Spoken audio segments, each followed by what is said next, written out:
Hey guys, welcome back to the channel. If you don't remember my last video where I made the Carnivorous plant soil mix, then you should go watch that one first.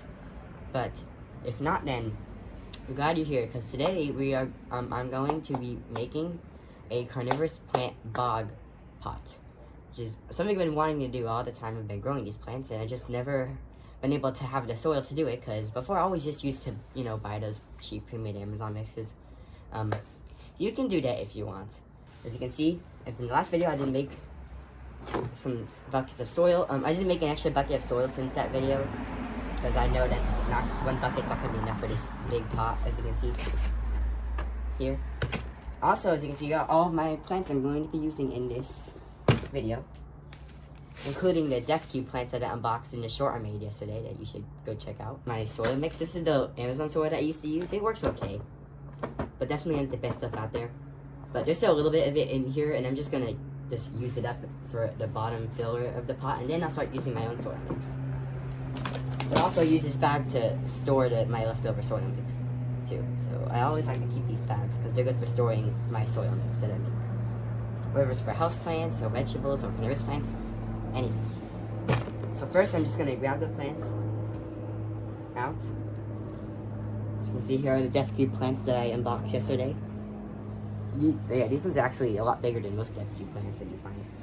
But again, they weren't the healthiest like always. So never a typical Flytrap.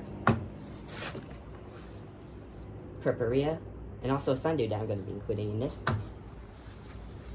And believe it or not, this Willow Venus Flytrap here, it is a little giant. As you can see, this is the only non-typical Flytrap I'm going to be putting in this.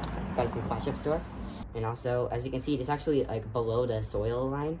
Like the soil line's below the rim of the pot, and because of it, it's actually shaded for some of the afternoon, where like normally we would be getting sun, but because it's underneath the rim of the pot can actually shade out the sunlight, which is why you want it to always be at the top of the pot.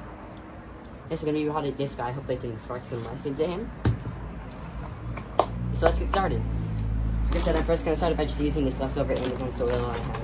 There's like literally almost nothing left of it because I used it for repotting already. Like, it's not nearly as bad as people make it out, but definitely better stuff out there for sure. And some people like to put things on the bottom of their pots, which I haven't really seen much of a reason to do. I mean, you can definitely do that if you want. Like, some people put paper towels under, other people put like sphagnum moss under there. We've seen someone put a sponge under there to cover these holes. But I'm just not gonna do that. I don't want to waste this money on sphagnum moss or anything. Just gonna pour that dirt in there. And don't worry, that was all of the Amazon soil that was left. So literally, I'm not using very much of this at all. As you can see, this mix has way less perlite than what my mix has. So yeah, that's all of this mix I'm going to be using. Don't worry, don't freak out too much. I'm using literally barely any of that at all. Let's start by dumping some of that in here.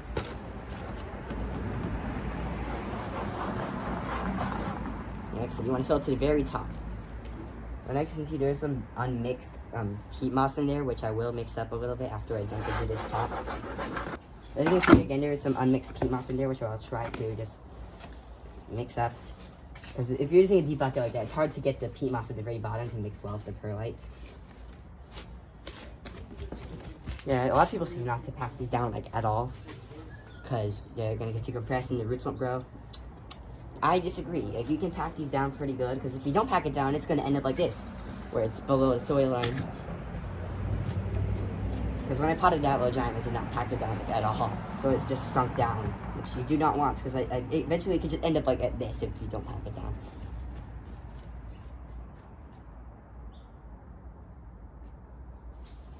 So yeah, that's all. That's the first bucket gone, so I'm definitely going to need to use both of these buckets. And then here's some peat moss at the bottom of the bucket that didn't get mixed in.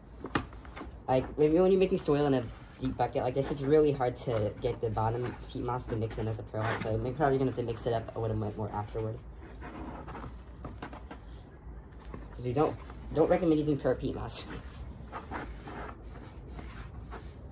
Okay, just mix it up a little more. Probably shouldn't have packed it down if I was going to do that, but whatever. Now it's all mixed up in there. Just going to pat it down. And then I'm going to start adding the rest of this bucket. I thought I would have leftovers, but I might actually end up using most of all this soil. Maybe not all of it. Okay, I'm spilling it. Okay, I'm not gonna do that. I'm just gonna take it off my hand and fill it. Like, see how much more perlite this has compared to the Amazon soil. I mean, you can definitely put much perlite. Like, you just don't want pure perlite in this mix. So if I get away, it's in the way a little bit. Like, if you see how there's just parts where it's just all perlite and almost no peat, then definitely you can maybe mix it in a little bit better and add some more peat, even if you didn't even put enough peat, which is very rare because it's supposed to be mostly peat moss. Because I probably even just put a quarter perlite compared to the rest of the peat moss.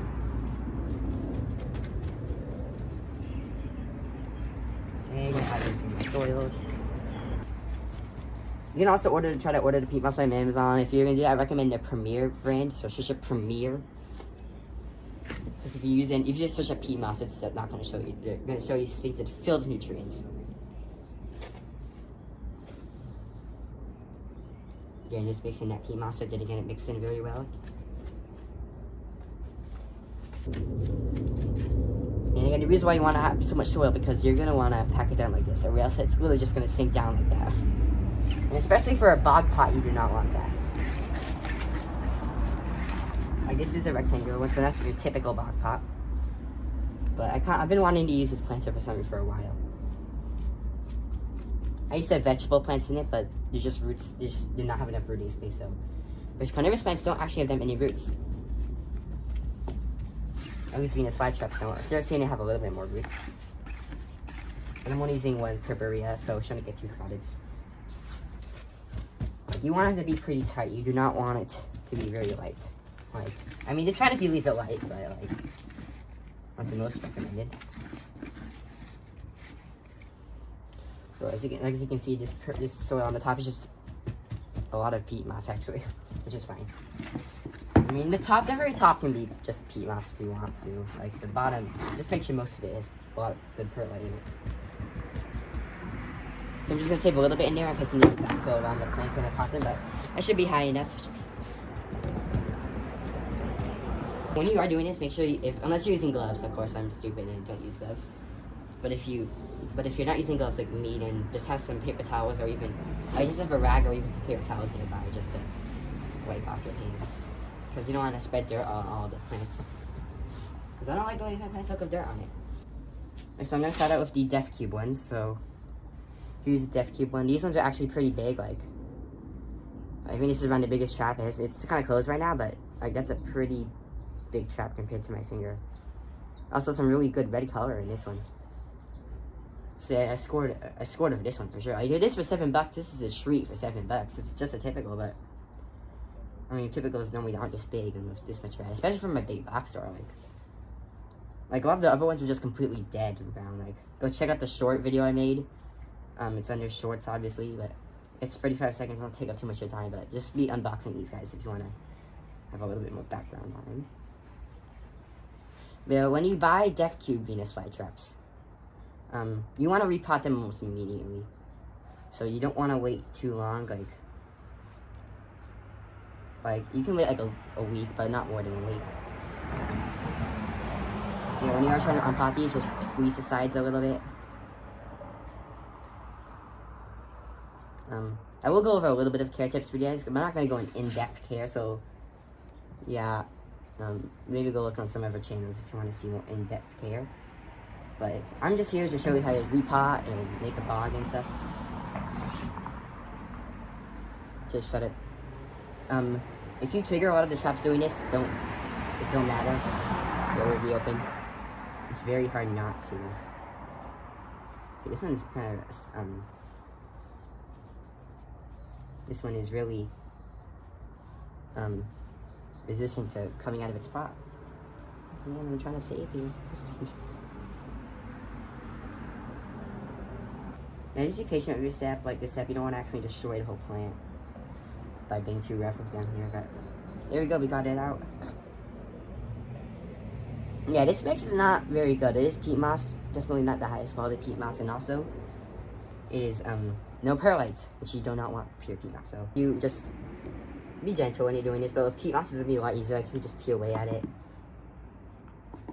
And as you can see, this one is actually in a little bit one of those plug things, if you can see. So that's not good. It just had some good roots coming out of it.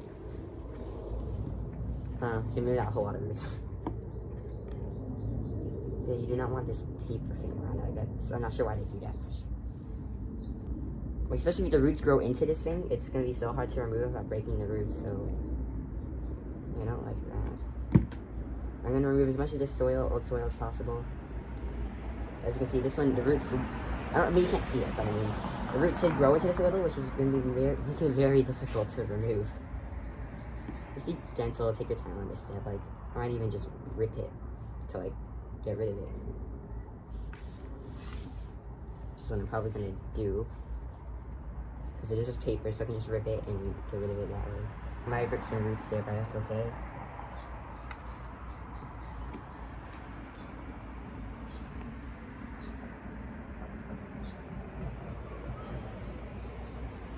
Look at that, so a little baby came off of it, so that's really cool. So I got 2 plants instead of 1. Put that to the side. Probably just gonna chuck that in the box somewhere. Okay. You know what, the babies like that, the little ones like that, the success rate isn't always the highest. But like the main tree is obviously the big plant.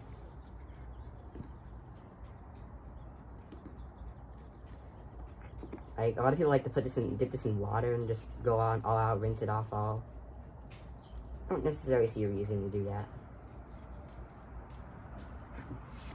Yeah, as you see, normally when you repot them, they're very droopy like this. Not how they are, but also this one does have a few dead traps on it. So when you're doing this, just make sure to cut off any of the dead traps. If you preferably want to use clean scissors, but I'm just lazy and I don't clean my scissors. I haven't even cleaned it once since I got it. But a lot of people say it's gonna kill your plants or whatever if you don't use clean scissors. I've not experienced that. I've been using these scissors forever and never cleaned it. And I've never had a plant die from that. So people exaggerate about that a lot. And there definitely is a reason behind it. See, there's a whole rotten part of it there, which is not good. Yeah, just get rid of all that nastiness. So you don't want that, because that, I mean, first of all, I mean, a lot of people say it's going to spread fungus and stuff as they grow, which I don't have very much experience with. But mostly, I just cut it off because it looks ugly. Like, the point of these plants is to look nice and cool, but these, if we have the dead traps on there, they do not look cool at all. So I'm going to bring over the planter again. I'm not going to go through all of these with you guys. I'm probably going to fast forward through the parts, because I'm not going to repot every single plant. I mean, I might talk about some care tips, so while, oh, so I went off camera so much over there, but there it is, it's bare rooted now. So I'm going to put it over here. So what you're going to do is you're going to stick a hole in there. These flytrap roots have to go straight down. If you look, these roots are going down, so they don't go in any other direction. You can also use a pencil or something to poke the hole. I'm just using my finger because it's easy. And then you're going to stick your plant's roots down in the hole right there. Maybe you can't see that well, but... And then you're just going to push your soil against the side of the plants. It's that easy.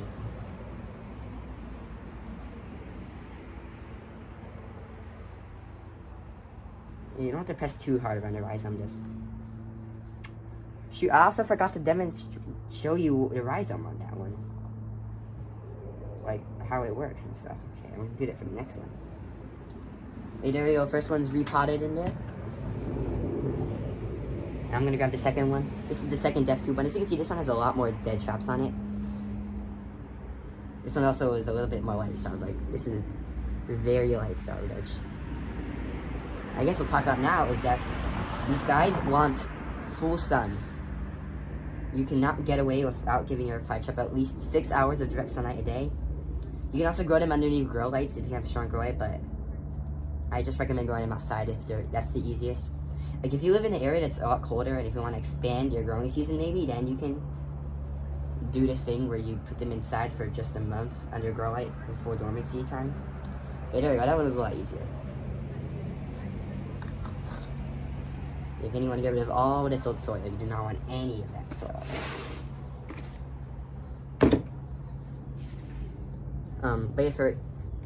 So generally you want to put these guys outside. Like, I'm outside right now. I keep them on my balcony, which, so if you have a balcony, that's fine. But yeah, just peel away all that old dirt.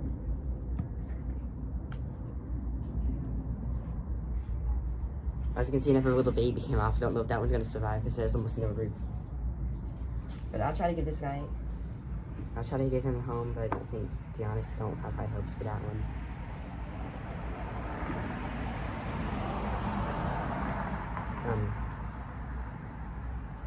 This one also came in a little death plug. Yeah, for lighting, just make sure you give these guys a ton of sun. Easiest way, just keep them outside. And even if it gets... And also a common misconception is that these guys are tropical and they can't handle the cold, but these guys can handle the cold for sure. Like, I live in SoCal, so it doesn't really get that cold here, to be honest. I also know this is not a good time to repot. Like, for death cubes, it's fine, but I'm also repotting plants for my own collection, and no, it's not a good time to repot. I mean, it's December, so it's not terrible. But you definitely could be doing this at better times. But, I mean, for me, plants are actually still actively growing. Like, if you look at this one, there's definitely some new growth in there, so they don't look that dormant also, because my plants never... From my experience, my plants in SoCal never really go that dormant, to be honest. I just go to a slight dormancy, which I guess we could talk about next, is that you guys want these guys to go for a dormancy, which is why inside growing isn't the best, because if they're inside, they're not going to go through any type of dormancy at all. Unless you use the fridge method, but honestly, I wouldn't recommend the fridge method. It's just weird. Keeping a plant in the fridge like that.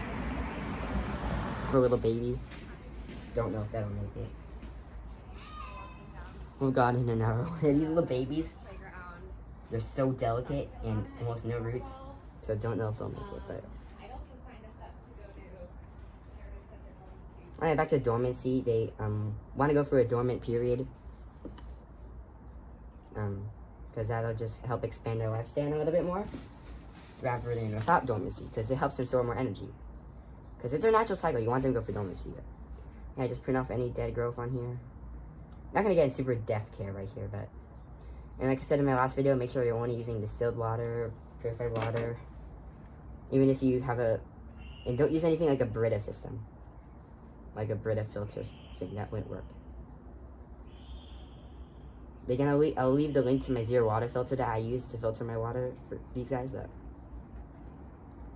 Also, another thing that's concerning, that at least, I mean, not for me, but I mean, a lot of people, when they're beginning to use plants, it might feel concerning, because if you look here, I'm kind of holding it upside down, but you see these black roots, which isn't a little bit concerning, but if you look in there, as you can see, this root has a little bit of a white tip on it, which is healthy, because Venus flytrap roots are black. They are naturally black, so that's normal. Like, it's not bad or anything that the roots are all black like that. And normally, typically, a healthy root would have a white tip on the end of it. So if you see a white tip on it on the end, then that's fine. Perfectly normal. Okay, I'm gonna move that to the side and get the plant dog back here. But I'm gonna plant this one right here. Again, using my finger. Yeah, watering, I talked about the type of water, but how you water it is, I recommend having like a tray of water. I don't have one here as an example. Actually, hold on. Here is an example of a tray. Like, you would just have a tray like this. You would take your plant, set it on the tray, and then you would fill this tray up to the top with purified water, distilled water, whatever you're using. Man, that's how I would water it. At least, during the summer, you want to keep it full tray of water 24/7, basically. You can almost never rot these things during the summer. But during dormancy, where they're colder months, they're going to be using less water, and also they're not really growing during dormancy. I mean, mine do, so I can water mine a little bit more, which is why SoCal is a little bit of a good place, easy place to grow these guys. But if you live in a place that gets a cold winter, and these guys will definitely go through a hard dormancy, definitely back off on the watering. Like, literally, you can water these guys once or twice a week during dormancy. But I mean, I can't really tell you much about dormancy because I don't live in the area you live. I mean, if you live in SoCal, then I can really see some stuff. But if you don't, then that's... Honestly, you can probably just find... Like, I'm not in-depth care in this video, so it's not the best care video. But yeah, I already went over the soil to use in my last video, so go check out that. Yeah, if these roots, just try to get them in the hole that you made. Also, if I got to show you again, actually, before I plant that in there. This right here, this white part is the rhizome. So, Here's the rhizome, and then the roots are here. The rhizome is where all the energy is stored, so you do not want to rip the rhizome or anything like that. So this white part here is perfectly normal. You see? Yeah, so when you're potting it up, make sure you just want to fill the rhizome all the way to the top where the leaves start to form. After the part where the leaves are starting to grow out, that's where you stop putting soil. Yeah, so you just want to put those roots down in the hole that you made. And just press the soil around it. Okay, sorry, my hand's kind of in the way a little bit.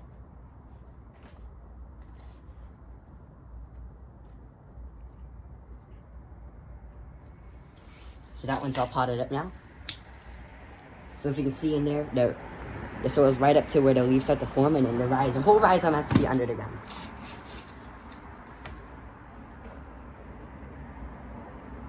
Yeah, so I might fast forward through these other ones, but yeah, just the tag, just a tip of those. These ones have been going in my collection for a while. Yeah, I'll probably skip to the part where these are potted up. There it is, the rhizome. On this one. This one I'm just going to leave the soil on. This is my own soil, I trust it.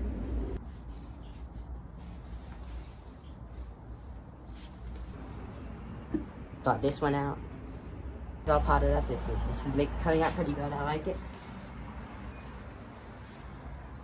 Just forgot to pot up the little baby death cube ones, so I'm going to do that. You know, with the babies, just be very gentle, because they're really the most delicate little things in the world. Yeah, no reason to really have to put these in their own pot. I'm just gonna stick them in here with the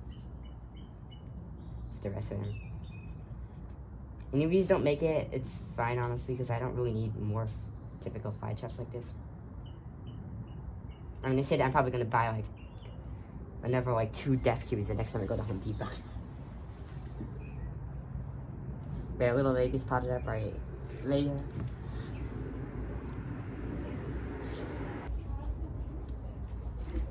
Next, I'm gonna do the Purpurea. See, it's a little just Sarracenia Purpurea with a little sundew in it, which I'll also pot up the sundew in this, because why not?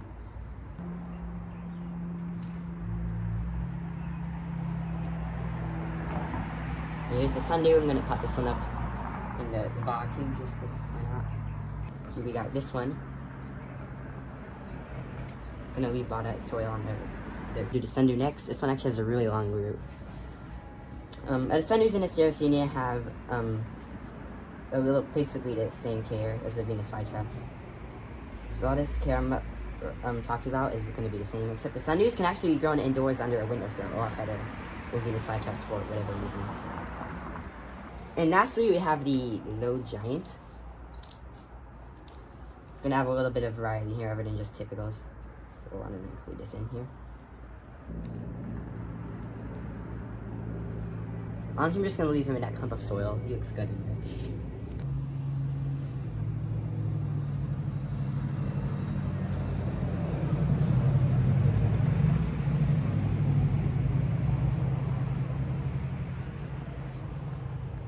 There we go, little giant all potted up.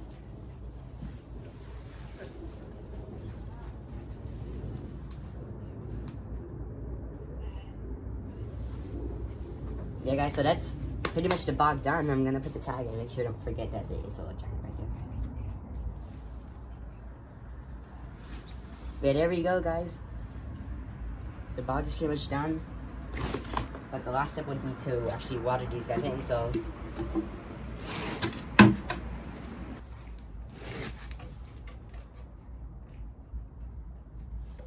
Yeah, the last step would just be to water these guys in, so. And you can see the soil will definitely collapse around the plants whenever I do this. She has a good drink. Cause, especially the Death Cube ones, because they've been through a lot. All these baby ones are really getting destroyed under the water. I don't think those ones are going to make it, to be honest. I mean, you could attempt to save the baby ones a little by just putting them in their own pot, but honestly, you don't care enough to do that. Because they're literally, they're just typicals, which I already have a lot of.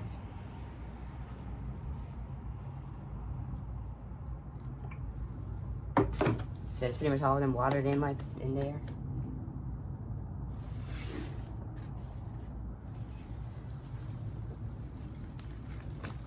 And add a little more water on these guys. And you also may need to pack the soil down a little bit more around the rhizomes, because the rhizomes might get exposed while doing this.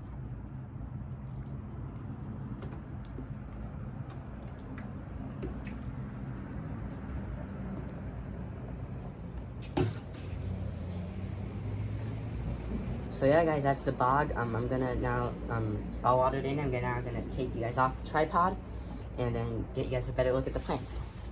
So as you guys can see, here's the completed bog. So here is the first Def Cube Flytrap. Now you can see a better look at these. Like, that's a really big trap right there.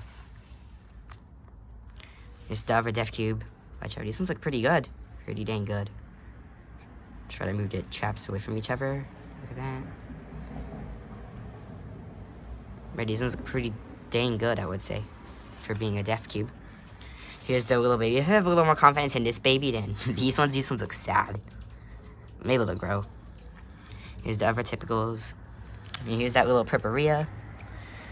I like the veins on this one. Here's that sundew. This one got beat up with dirt on it, but it should be fine. I might use my Mr. Bottle to clean these up, guys, after, because I kind of got dirt on them. And then here's the little giant. I put the tag back in to make sure I don't forget that this one's not typical, because it looks just kind of like exact same as this one, but I promise you it is different. Man, there's an empty spot right here, but I don't think I need to fill it up, because this little giant should grow huge. Again, Channel's first plant, or not Channel's, but just my first plant right there. Even though it's tinier than the ones I've had just for a day. So that's the whole bog. If you like this video, make sure to like and subscribe. I will be uploading some more videos soon, maybe. Maybe I might do a tour soon of all the other plants I have. But I'm gonna need to organize the balcony first before I do that. Yeah, so that'll sum this video up. Sorry it dragged on a really long time. Yeah, so make sure to like and subscribe, and I will see you in the next video. Goodbye.